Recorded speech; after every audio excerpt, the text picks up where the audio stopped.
This happened to me 2 years ago during the summer of 2021. For context, I was born and raised mid-30s in the Arklatex area. The Arkansas woodlands along the Red River is the place that I fondly call home. I was raised by avid hunters and was always taught to respect nature and what it offered. I'll mention that I'm not a hunter, and my shots come from a camera instead of any rifle. I'm married to a firefighter who worked shifts that kept him away from home 2 to 3 days at a time. We have a dog who grooves under her breath at anything unfamiliar. She doesn't bark, but instead makes a low guttural growl. Because that's how we trained her, this is pertinent to the experience that I'm sharing. I want to go ahead and say that this isn't a Bigfoot story. I feel like I have to, because this had taken place in a little area outside of Doddridge, just south of Fouke, just north of the Louisiana state line. I'm not discrediting the area of any potential supernatural energies or entities, especially after my experience. Just never really got into cryptology or God or anything like that. Anyway, growing up, I had become accustomed to sleeping with the window cracked to invite the nightly breeze. It was experience, however, that broke me of this practice. Only one couple had owned the home before us, and they lived happily into their ripe old age.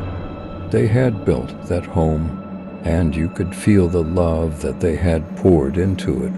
The property is surrounded by, however, felt completely different. The front area was not bad, but as your attention was drawn toward the back, a sense of dread would wash over you. I had always rationalized it as a fear of the unknown reaction. It was the side of the house without any distant neighbors and was very densely wooded. Despite having a brick home, the walls on that side of the house felt like glass. I would always have the feeling that I was being watched, but from outside, through the walls. I never told my husband this until after we moved, because unlike me, he is sensitive to these sorts of things. I never had trouble sleeping, but my husband would have episodes of sleep paralysis. I spent many nights comforting my husband whenever he would have these moments. I would wake up from a solid sleep state to find him stiff and terrified, wide-eyed and mumbling his prayers as best he could. I would know he was having a bad experience, just from how the vibe in the room felt upon waking. It would be thick with terror, and because he couldn't physically move, I would try my best to dispel his fears without overstimulating his atmosphere. Usually, I would warmly hold him until he was able to get out of it. We slept with a very dim night light that would have that cozy glow. It helped with this issue. On nights that he was at work, I would sleep soundly with no troubles. Like most summer nights, my husband was out at this job, and I had decided to leave the window cracked and let some air in. It was another beautiful night, and if it weren't for the mosquitoes, I'd be in a hammock outside. Our windows had a little safety lock that only let the windows be creaked open to a 2-inch gap. Because I was alone, I erred on the side of caution and used it instead of leaving the window completely open. I had the curtain over the window because I only had it cracked for the comfort set of the night air. This window was along the wall to the right side of our bed, about 8 feet from the foot. My dog liked to sleep at my feet. I closed my eyes, unaware that this would be the last night that I ever left the window cracked. It was well after midnight whenever I woke up. The room was dimly lit from the night light. The air was thick with the well-known terror.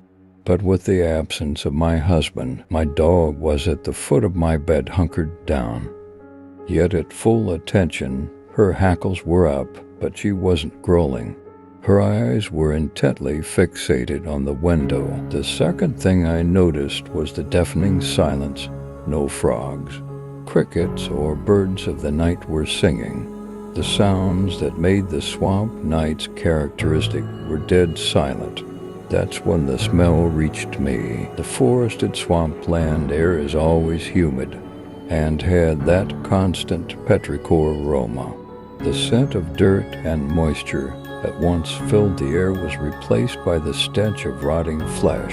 My dog, who would normally sniff the air greedily to the smell of anything rancid, remained rigid and alert, making herself as small as possible. It was then that an intense sense of dread washed over me, and even though I could not see through the curtain, it was obvious that something was there. I was gripped with the feeling of eyes.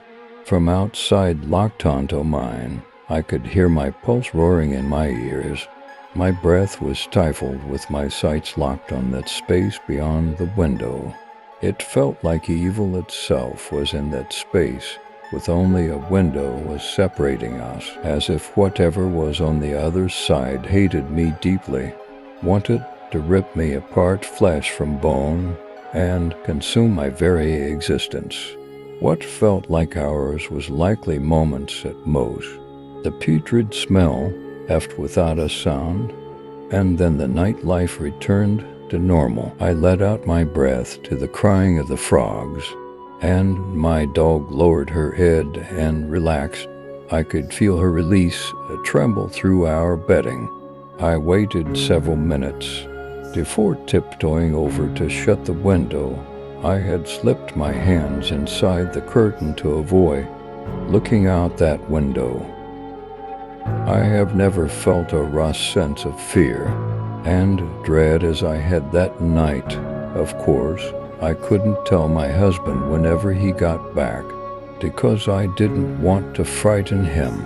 But I did ask him if he had any nightmares that night, to which he did not. Despite being a single-story home, our windows are relatively high due to a generous crawl space. My chest is at the bottom of the window frame, with the upper section being around 7 to 8 feet, where my eyes had locked. There were no prints in the soil surrounding the area, or any signs of an explainable wildlife that could have passed through. Even now, reflecting on this experience, goosebumps spread over my face and scalp. It's an experience that has left me deeply scarred and unwilling to invite the night air inside, even though we no longer live there. I feel so much safer in our new home and have never felt that dread since moving out of the area. As far as guessing, I want to think that perhaps it was maybe a wildcat with bad breath, or some other predator common for the area, but I keep thinking of how my dog was completely silent, like she didn't want to be found. She grumbled at wild hogs, coyotes, and all sorts of night creatures like opossums, deer, and raccoons, but not this one. She's even bolted after bobcats, but that night, she was adamant on being as still as possible, even saving her trembling for after it was gone. It's something that keeps me up at night, and I don't know if I'll be able to ever really rationalize what that really was.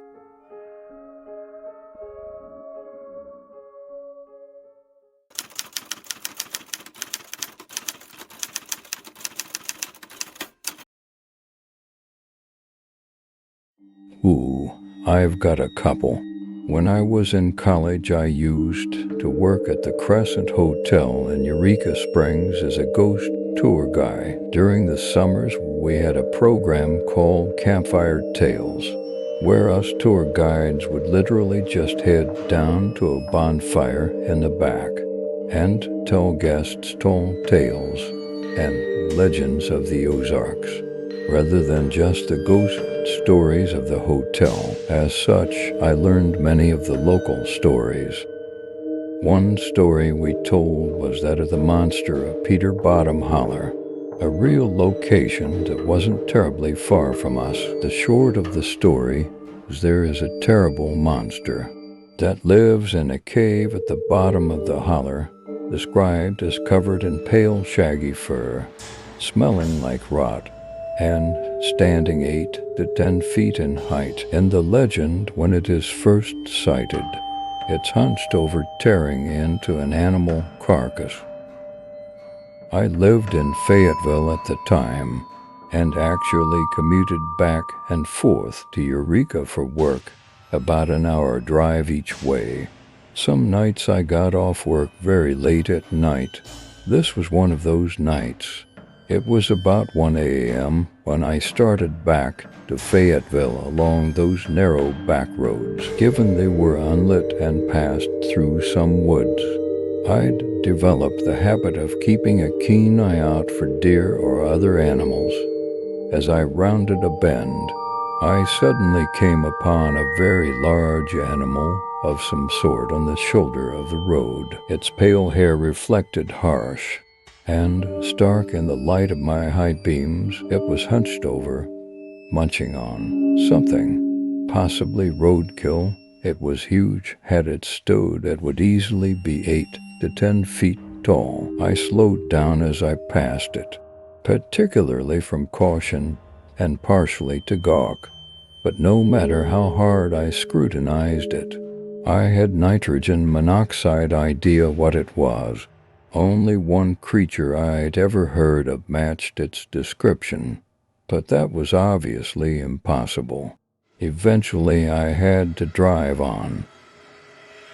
Now, despite being a ghost tour guy, I'm a skeptic at best. I love the art of storytelling. I love folklore, legends, and tall tales. But I can't say I believe in any of it. I was baffled.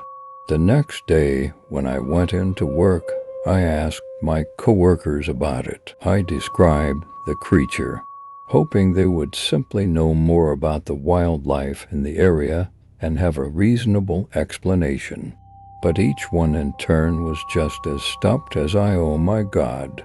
Did you actually see the monster of Peter Bottom Holler? One coworker asked in astonishment. I felt incredibly silly answering that question at all. But about the 5th coworker I talked to leaned back, scratched his chin, and said, "Sounds like a wild hog." His reasoning: "We got them round these parts. They're bigger than most people think, and will scavenge anything. Now, have I ever seen a hog with fur that long? Nope, but I'm so willing to accept that answer. A perfectly reasonable, non-supernatural explanation.